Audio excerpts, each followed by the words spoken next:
you have to line them up so they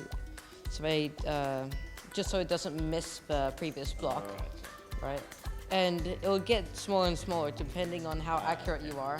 But if it doesn't line up perfectly, then it's game over.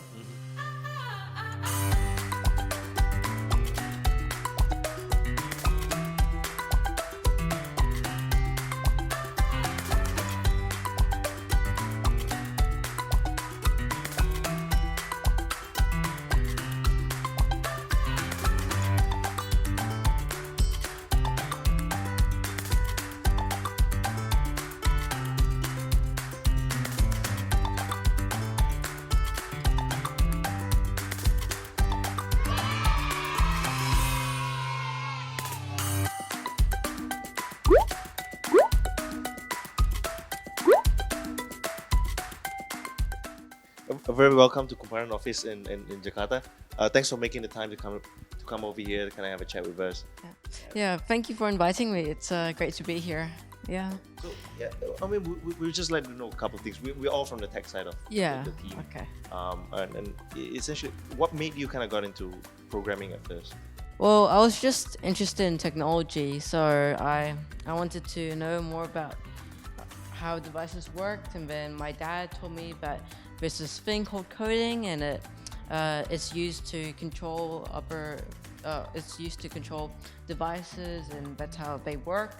So then I was really interested, and then I really wanted to learn it. So yeah, that's how I got interested. So it sounds like it sounds quite a bit like your dad had a lot of influence into your interest in programming in the beginning.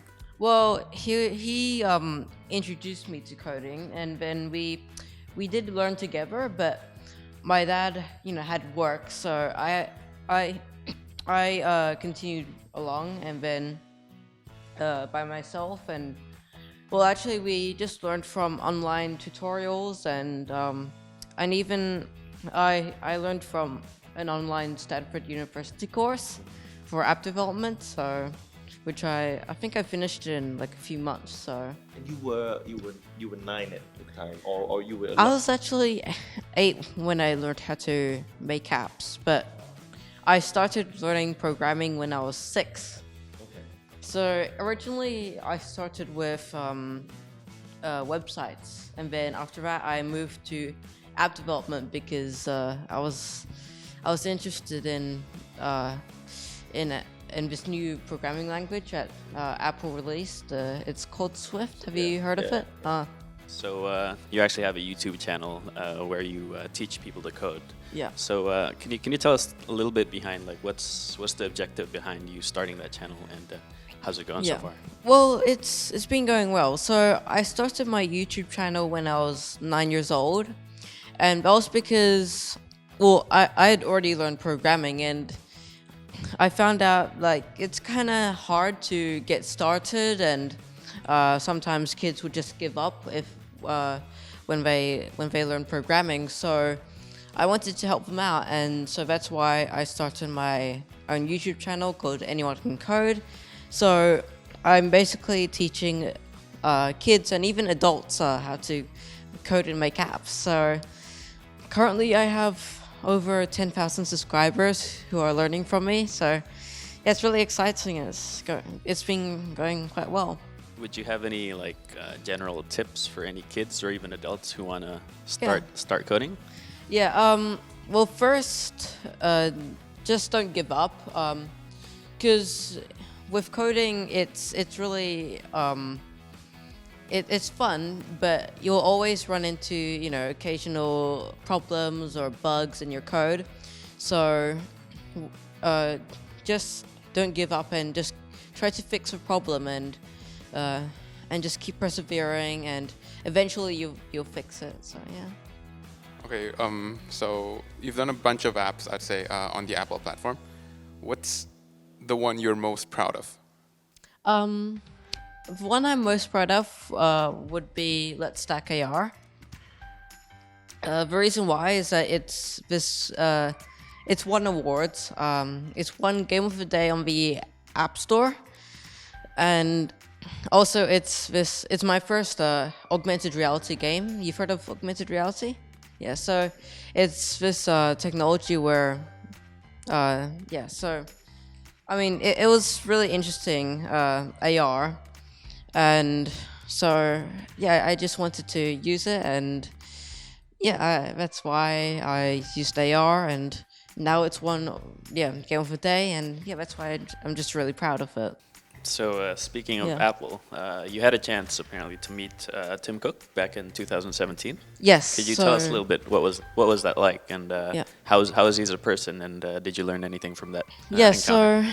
so it was really interesting because I was doing I was at this kind of like, it's not really a media kind of event. It's just like I'm showing my apps to the media, but then suddenly, Tim Cook just appeared and walked and came to meet, and I was really surprised that he was right in front of me. And so what I did was I showed him some of my apps, and I talked with him, and he seemed to be really impressed by what I've done, and he wanted to see what I could do next. So I was really happy.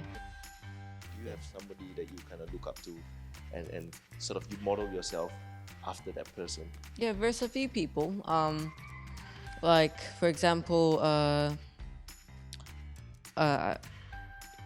Steve Jobs. He founded Apple, and he created the iPhone, which is the first like kind of smartphone with a touch screen. And well, he innovated the tech industry, so he pushed humanity forward. He created innovations. So I want to do something like him, and create more apps, or maybe even hardware that can help people and make the world a better place. Yeah. So Yuma, just one last question for our Q&A session. Yeah. You previously mentioned, I think, to one of our media affiliates Yeah. that you wanted to see Jokowi. Yes. What would you like to talk with him about, or is there anything you'd like to say to him?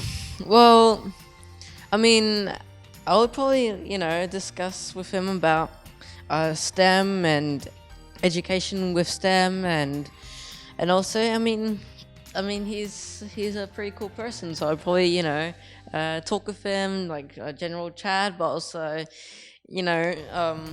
just discuss about, because STEM is really important for future, and I think if more and more kids are taught STEM in Indonesia, that would make Indonesia a lot better.